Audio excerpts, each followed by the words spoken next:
E agora, pastor? Ezequiel, ele diz que veio a ele como profeta de Deus uma palavra nestes termos, escute. Que quereis dizer quando citais este antigo provérbio no meio do povo de Israel?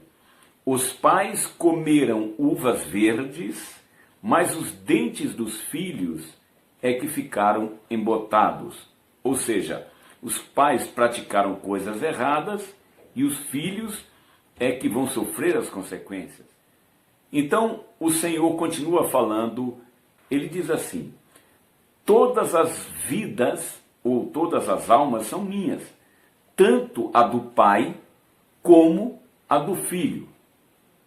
Aquele que pecar é que deve pagar com a própria vida, ou seja, aquele que pecar, este morrerá. Gostaria que você prestasse bem atenção no desenrolar desta situação. O Senhor dá exemplo. Se um homem for justo e proceder com retidão e verdade, aí ele cita como seria isso. O justo age de acordo com as minhas, diz o Senhor, leis e princípios, e obedece fielmente os meus mandamentos. Conclusão. Assim, este homem, este ser humano, tem o direito de viver, diz o Senhor.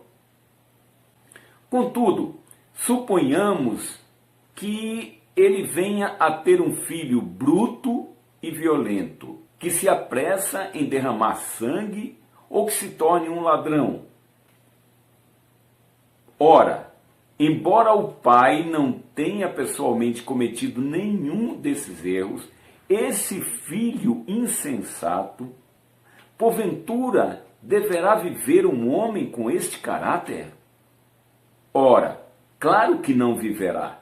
Será, pois, culpado por sua própria morte. Então, pessoal, olha como é interessante a explicação de Deus. Ele aí coloca uma outra questão geracional. Agora, suponhamos que este filho tenha ele mesmo um filho que vê todos os pecados que seu pai comete e, embora os observe de perto, decide que não os cometerá e assim procede. Mas antes, ele reparte o seu próprio sustento ou seu próprio alimento com quem passa fome e ainda fornece roupa aos despidos. Obedece de coração às minhas leis, diz o Senhor, e procede conforme os meus mandamentos, mandamentos de Deus. Ora, um homem assim não morrerá por causa da impiedade do pai. Este filho e justo ser humano, com certeza, viverá. Então, pessoal, olha a conclusão. Entretanto, seu pai morrerá por causa da sua própria iniquidade. Contudo, ainda podereis perguntar, esta questão, legado geracional, como atingir, não é, uma maldade até a quarta geração? Por que o filho não partilha igualmente da culpa do pai? O Senhor Jesus, quem pecou? Foi os pais desse homem cego de nascença ou ele? Ora, se o filho procedeu com retidão e justiça e procurou praticar todos os meus estatutos e os cumpriu, com toda certeza viverá. O versículo 20 ele caracteriza muito isso. Ele diz assim: o indivíduo que pecar, este morrerá. O filho não levará a culpa do pai. Tampouco o pai será culpado pelo pecado do filho. É interessante, pessoal, que o Senhor entra em uma questão ainda mais profunda. Ele diz: No entanto, se o ímpio, que cometeu toda aquela maldade, se converter de todos os seus pecados cometidos e passar a obedecer os meus decretos e praticar o que é justo e verdadeiro, com certeza viverá, não morrerá, por causa das atitudes corretas que passou a exercer, ele viverá. Se, porém, um justo se desviar da verdade e da justiça e cometer erros e pecados e todas as práticas abomináveis dos iníquos, ele morrerá. Mas o Senhor continua. Escute, pessoal. Mas se um ímpio se desviar de sua maldade e fizer o que é reto e justo, se arrepender de havê-las praticado, desviando-se delas, esta pessoa, com certeza, viverá, não perecerá. Então, pessoal, vamos trazer para os tempos de hoje exatamente o significado do legado geracional. Você sabe que, infelizmente, algumas pessoas têm ancestrais que possuíam escravos, tinham as senzalas. E esta pessoa, hoje, ela foi herdeira, não é? Ela tem propriedades que vieram daquele tempo. Ele tem um legado geracional. Ele está debaixo de maldição. Vamos dar outro exemplo.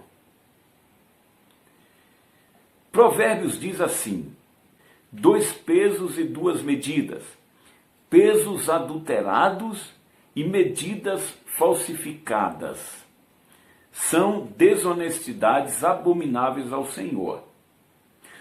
Outro, o comerciante, ele vende carro.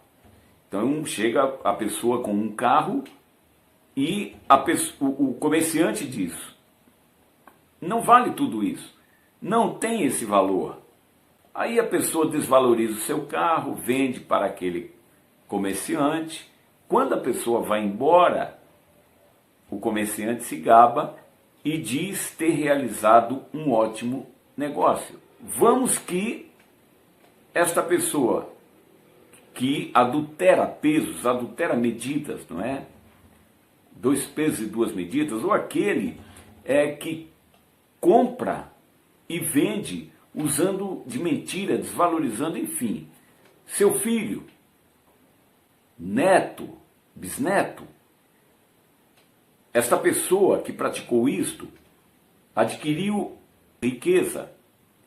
E como nós vimos pela definição de legado, não é? Há uma transferência de bens, de valores para a descendência, para as próximas gerações.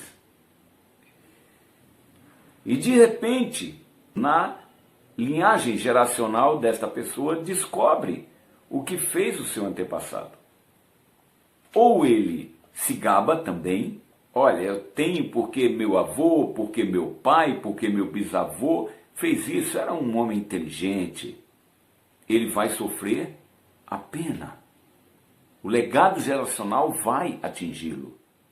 Ou então ele, sabendo daquilo, se arrepende, pede perdão pelo que foi praticado pelos seus ancestrais, como fez Neemias, se humilhando diante de Deus e diz: eu tenho essas propriedades, eu tenho essas riquezas, mas eu não compactuo com o que foi feito no passado. Então, pessoal, agindo assim, esta pessoa desliga no mundo espiritual o legado geracional, não é? Em oração de arrependimento, porque o único mediador entre Deus e os homens é Jesus Cristo. A sua geração futura, seus descendentes, até a milésima geração, vão ser abençoados também. E você pode me perguntar, pastor, mas e os bens que ele tem, e a riqueza que ele tem, gerada pelos seus ancestrais? Não há necessidade de que essa pessoa se desfaça daqueles bens, mas ele saiba também aplicar no amor ao próximo, não é? Atendendo aquele que passa fome, passa por alguma necessidade, algum sofrimento, ele vai compartilhar desta vez, sempre no nome de Jesus, aquele legado. Agora o legado, em vez de maldição, vai ser bênção na sua vida, dos seus familiares e do seu próximo. Bom, pessoal, espero mais uma vez ter contribuído para o entendimento da questão que foi colocada através desta pergunta. Até a próxima.